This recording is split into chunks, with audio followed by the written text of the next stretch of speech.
अस्सलाम वालेकुम। आज हम स्टार्ट करेंगे अपना चैप्टर नंबर 5। लास्ट में अपने चैप्टर नंबर 4 का जो आखिरी टॉपिक था non conventional sources of energy, हमने उसको वाइंड अप किया था और आज हम अपना चैप्टर नंबर 5 स्टार्ट करेंगे विच इज सर्कुलर मोशन। सारी बात है, जब हम सर्कुलर मोशन को डिफाइन करते हैं तो वो हमारे पास मोशन होती है एक ऐसी बॉडी की जो कि एक सर्कल की फॉर्म में मूव कर रही है। दो किस्म की मोशन हो सकती हैं इस दौरान, या तो बॉडी एक खास बॉडी के इर्द गिर्द घूम रही है या ऑर्बिट कर रही है तो वो ऑर्बिटल मोशन हो जाएगी, और अगर बॉडी अपने ही एक्सिस के गिर्द स्पिन कर रही है तो वो हमारे पास क्या हो जाएगी, स्पिन सर्कुलर मोशन हो जाएगी। बिल्कुल किसी भी मोशन की तरह हम लोग जब स्टडी करेंगे सर्कुलर मोशन को या एंगुलर मोशन को या इसका एक और नाम है रोटेशनल मोशन को, तो हम लोग सबसे पहले डिस्कस करेंगे उससे रिलेटेड डिस्प्लेसमेंट, वेलोसिटी और एक्सेलरेशन को। चैप्टर नंबर 3 में भी हम लोगों ने जब लीनियर मोशन डिस्कस की थी तो हम लोगों ने लीनियर डिस्प्लेसमेंट, लीनियर वेलोसिटी और लीनियर एक्सेलरेशन को सबसे पहले हम लोगों ने डिस्कस किया था, और आज भी हम इसी तरह करेंगे कि जब हम सर्कुलर मोशन को डिस्कस कर रहे हैं तो हम सबसे पहले जो सर्कुलर डिस्प्लेसमेंट या एंगुलर डिस्प्लेसमेंट है या एंगुलर वेलोसिटी है या एंगुलर एक्सेलरेशन है उसको डिस्कस करेंगे। और हर एक के अंदर हम लोगों ने 4 पॉइंट डिस्कस करने हैं।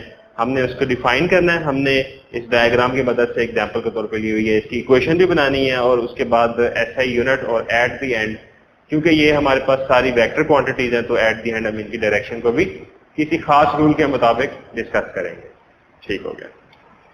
अब सबसे पहले हम बात करते हैं डिस्प्लेसमेंट की और देखते हैं जी कि फर्स्ट किया हमारे पास एक बॉडी है जो कि एक सर्कल की फॉर्म में मूव कर रही है।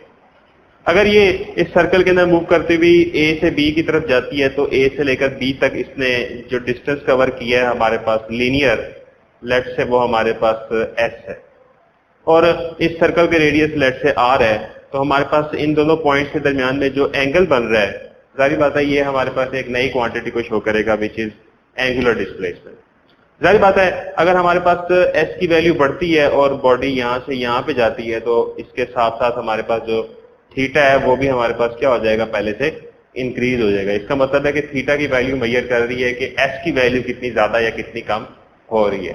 तो जब भी एक बॉडी किसी सर्कल की फॉर्म में घूम रही होती है तो हम लोग उस पूरे सर्कल के अंदर देखें तो उसकी लीनियर मोशन को निकालने के बजाय हम वो एंगल फाइंड कर लेते हैं जो कि हमारे पास एंगुलर डिस्प्लेसमेंट कहलाता है। एंगुलर डिस्प्लेसमेंट जितनी ज्यादा होगी जाहिर बात है लीनियर डिस्प्लेसमेंट भी हमारे पास उतनी ही ज्यादा होगी, लेकिन हम लीनियर डिस्प्लेसमेंट को एस को क्यों नहीं निकाल रहे डायरेक्टली, बिकॉज हम एक सर्कल की शक्ल में मूव कर रहे हैं और सर्कल में दो पॉइंट्स जितने क्लोज होते हैं हमारे पास एस उतना ही निकालना आसान होता है, और जब सर्कल के अंदर एक दूसरे से दूर होना शुरू हो जाते हैं तो फिर हमारे पास एस जो है वो स्ट्रेट नहीं रहता, वो हमारे पास कर्वी होना शुरू हो जाता है, जिसकी वजह से हम प्रेफर करते हैं कि हम लोग पहले थीटा निकालें और बाद में हमें पता है कि एस कैसे निकाल सकते हैं। हम एस निकाल सकते हैं S is equal to R theta की मदद से। थीटा फाइंड आउट हो चुका होगा, रेडियस ऑफ द सर्कल हमें पता होगा, तो हम एस की वैल्यू जो आर्क लेंथ बनती है हमारे पास हम उसको फाइंड आउट कर सकते हैं।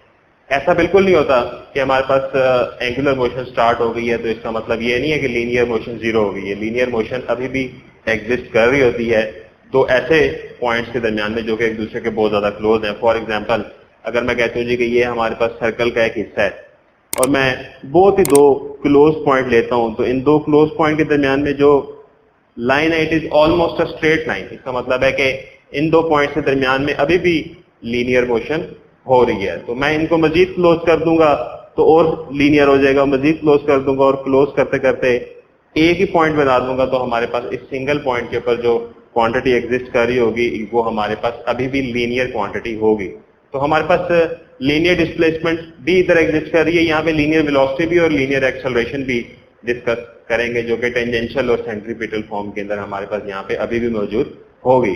तो हम कभी भी दो क्लोज पॉइंट्स के दरमियान में देखें तो लीनियर क्वांटिटी एग्जिस्ट करती है, लेकिन ओवरऑल सर्कल की बात करें तो फिर हमें जाहिर बात है एंगुलर क्वांटिटी या एंगुलर डिस्प्लेसमेंट या एंगुलर वेलोसिटी या एंगुलर एक्सेलरेशन को डिस्क्राइब करना पड़ता है ताकि हम उसकी मदद से लीनियर क्वांटिटी को फाइंड आउट कर सकें। तो सबसे पहले हम लोग डिफाइन करते हैं, तो हमारे पास डेफिनेशन इसकी ये होगी कि जब भी एक सर्कल में मूव करती हुई बॉडी किसी एक पॉइंट से इनिशियल से फाइनल की तरफ जाती है तो उन दो पॉइंट्स के दरमियान में सर्कल के सेंटर पे जो एंगल बनता है दैट इज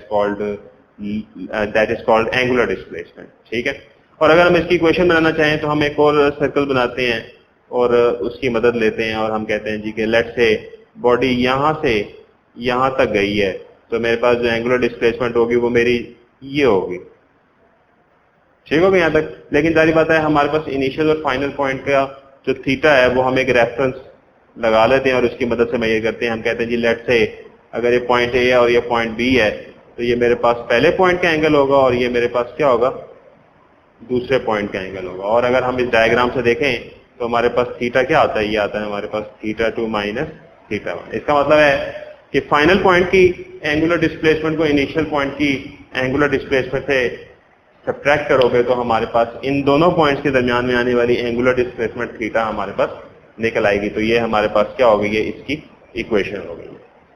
तीसरी बात आती है हमारे पास यूनिट की। तो हमारे पास जो एंगुलर डिस्प्लेसमेंट है ये असल में एक एंगल है और एंगल्स के हमारे पास 3 यूनिट होते हैं। एक होता है हमारे पास डिग्री जिसको हम डिस्क्राइब करते हैं जी कि 90 डिग्री का एंगल है या 180 डिग्री का एंगल है या फिर हमारे पास 45 डिग्री का एंगल है।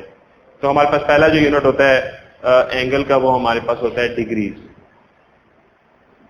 दूसरा हमारे पास सप्लीमेंट्री यूनिट होता है रेडियन और तीसरा हमारे पास यूनिट होता है रेवोल्यूशन।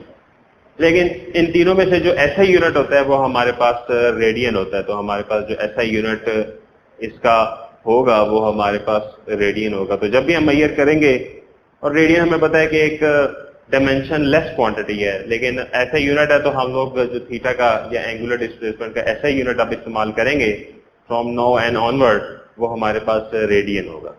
ठीक हो गया यहाँ तक। हम रेडियन से डिग्रीज में भी जा सकते हैं, हम रेडियन से रेवोल्यूशन में भी जा सकते हैं। अगर हमें पता हो कि अगर एक पूरे सर्कल की बात करते हैं तो एक पूरे सर्कल की बात करें तो ये पूरा 1 रेवोल्यूशन है, एक पूरा गोल चक्कर है ये 1 रेवोल्यूशन जिसे बोलते हैं। और 1 रेवोल्यूशन हमें पता है कि पूरे सर्कल की बात हो रही है तो 360 डिग्रीज, और 360 डिग्रीज में हमारे पास 2 पाई रेडियंस होते हैं। तो अगर इस लाइन को याद रखा जाए तो हम रेवोल्यूशन से डिग्री, डिग्री से रेडियन, रेडियन से रेवोल्यूशन, हम किसी भी एक फॉर्म ऑफ यूनिट से दूसरी फॉर्म में जा सकते हैं अगर हम इस चीज को ज़बानी याद रखते हैं कि 1 revolution is equal to 360 degrees and it is equal to 2 pi radians. और आगे न्यूमेरिकल में जाके हमें ये चीज इस्तेमाल भी करनी पड़ेगी। सो हमारे पास अगर यूनिट की बात की जाए तो इन तीनों में से ऐसा यूनिट जो हम चूज करेंगे वो हमारे पास क्या होगा, रेडियन होगा हमारे पास। तो जो एंगुलर वेलोसिटी का, एंगुलर डिस्प्लेसमेंट का यूनिट है दैट इज रेडियन। आखिरी बात आ जाती थी डायरेक्शन की। तो जब चीजें सर्कल में मूव करती है ना तो उनकी सिर्फ 2 ही डायरेक्शन होती हैं, या तो वो मूव कर रही होती हैं क्लॉकवाइज या फिर वो मूव कर रही होती हैं एंटी क्लॉकवाइज।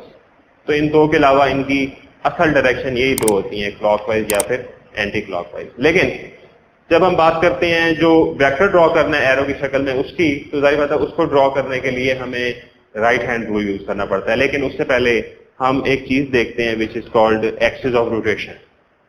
अब एक्सिस ऑफ रोटेशन जाहिर बात है एक स्ट्रेट लाइन होती है जो कि कहां पे मौजूद होगी, ये मौजूद होगी हमारे पास ऐसी स्ट्रेट लाइन जो कि इस हॉरिजॉन्टल सर्कल के जो प्लेन बनता है, यानी कि मेरे पास अगर ये हॉरिजॉन्टल सर्कल है तो ये इसका प्लेन है, ये लाइन जो होगी ये हमारे पास इस प्लेन के परपेंडिकुलर होगी। और अगर मैं देखता हूं तो ये मेरे पास इसके परपेंडिकुलर है। तो एक ऐसी स्ट्रेट लाइन जो कि सर्कल के प्लेन के परपेंडिकुलर है और सर्कल के सेंटर में से गुजर रही है, तो ऐसी स्ट्रेट और इमेजिनरी लाइन को, क्योंकि ये रियल में नहीं होती, ये हम इमेजिन कर रहे होते हैं, ये हमने खुद से सोची होती है। तो ऐसी इमेजिनरी लाइन जो कि सर्कल के सेंटर में से गुजर रही है और उस सर्कल के जो प्लेन है उसके परपेंडिकुलर है, ऐसी इमेजिनरी लाइन को हम एक्सिस ऑफ रोटेशन बोलते हैं। और जो भी रोटेशन हो रही होती है वो उसके इर्द गिर्द हो रही होती है। So every rotation is taking place about this axis या फिर अबाउट एक्सिस ऑफ रोटेशन। अब हम बात करते हैं जी डायरेक्शन की। तो लेट से मेरे पास एक बॉडी है जो कि लेट से अगर मैं टॉप से देख रहा हूं इसको तो एंटी क्लॉकवाइज घूम रही है, और एंटी क्लॉकवाइज का मतलब है कि ये यूं मूव कर रही है इस सर्कल के अंदर। अब हमने जो वेक्टर ड्रॉ करना है एरो की शक्ल में वो कैसे ड्रॉ करना है, राइट हैंड रूल की मदद से। और राइट हैंड रूल ये है कि आप अपने राइट हैंड की फिंगर्स को कर्ल करें, जिस डायरेक्शन में चीज जा रही है उस डायरेक्शन में। अगर क्लॉकवाइज जा रही है तो क्लॉकवाइज कर्ल करें, अगर एंटी क्लॉकवाइज जा रही है तो एंटी क्लॉकवाइज कर्ल करें। कहता है आपको जो थंब होगा that will indicate the direction of angular displacement. So अगर हमारे पास यहाँ पे बात करते हैं तो हमारे पास यहाँ पे जो बॉडी है टॉप से देख रहे हैं तो एंटी क्लॉकवाइज घूम रही है, तो मैं अपने राइट हैंड की फिंगर्स को भी एंटी क्लॉकवाइज घुमाऊंगा जैसे ये बॉडी जा रही है उसी डायरेक्शन में। तो मेरा जो थंब है वो अपवर्ड आ रहा है, तो मेरे पास जो एंगुलर डिस्प्लेसमेंट की डायरेक्शन होगी वो क्या होगी, अपवर्ड होगी। और देखें ये जो डायरेक्शन है हमारे पास, या जो वेक्टर ड्रॉ हुआ है, ये बिल्कुल एक्सिस ऑफ रोटेशन के ऊपर ड्रॉ हो गया। तो हम कह सकते हैं कि the direction of angular displacement is along the axis of rotation, क्योंकि ये बिल्कुल उसके ऊपर ही ड्रॉ हुआ है, उसके अलोंग ड्रॉ हुआ है, उसके परपेंडिकुलर नहीं ड्रॉ हुआ, उसके बिल्कुल पैरेलल में ड्रॉ हुआ है। तो the direction of this new vector angular displacement is along the axis of rotation. And हमने कैसे इसको फाइंड आउट किया, बाय राइट हैंड रूल, कि जिस डायरेक्शन में चीज घूम रही है उसी में अपने राइट हैंड के फिंगर्स को कर्ल करो, जो थंब होगा वो हमारे पास along the axis of rotation आ जाएगा हमारे पास। सो हमारे पास ये थी 4 चीजें अबाउट दिस टॉपिक, जो कि एंगुलर डिस्प्लेसमेंट है। हमने इसको डिफाइन किया सबसे पहले कि जब एक चीज सर्कल में मूव कर रही है तो एक पॉइंट से लेकर दूसरे पॉइंट तक जो एंगल बन रहा होता है रेडियंस में, वो हमारा एंगुलर डिस्प्लेसमेंट होती है। इसकी इक्वेशन फाइंड आउट की कि फाइनल का एंगल माइनस इनिशियल पॉइंट का एंगल हमारे पास एंगुलर डिस्प्लेसमेंट के बराबर होगा, और यूनिट हम लोग लेंगे तीनों में से रेडियंस, लेकिन आपस में तीनों की इंटर कन्वर्जेंस हमें मालूम है इसके मुताबिक, जो कि हम न्यूमेरिकल्स में जाके किया करेंगे। थर्डली हम लोगों ने जो चीज देखी, यूनिट देखी, और फोर्थ पे हम लोगों ने डायरेक्शन देखी, और हमने कहा कि जब चीज सर्कल में मूव करती है तो उसकी 2 ही असल डायरेक्शन होती हैं, या तो क्लॉकवाइज या तो एंटी क्लॉकवाइज। लेकिन हम लोग एक वेक्टर से शो करना चाहते हैं, जो कि हम लोग ये वेक्टर ड्रॉ कर लेते हैं एक्सिस ऑफ रोटेशन के ऊपर। और एक्सिस ऑफ रोटेशन क्या था, एक ऐसी इमेजिनरी लाइन जो कि इस सर्कल के प्लेन के परपेंडिकुलर है और सर्कल के सेंटर में से गुजर रही है, और हमारा राइट हैंड रूल के मुताबिक जो वेक्टर बना वो भी इसके अलोंग बन गया। So the direction of this displacement is along the axis of rotation. और ये अपवर्ड है, इसका मतलब है clockwise move, anti clockwise move कर रही है। अगर ये डाउनवर्ड होता तो इसका मतलब होता कि चीज क्लॉकवाइज मूव कर रही है। अपवर्ड एंटी क्लॉकवाइज को शो कर रहा है और डाउनवर्ड जो होगा वो क्लॉकवाइज को शो करेगा। सो ये था हमारे आज के लेक्चर के बारे में, जिसमें हम लोगों ने आज अपने चैप्टर नंबर 5 सर्कुलर मोशन का पहला टॉपिक डिस्कस किया है। Very simple topic.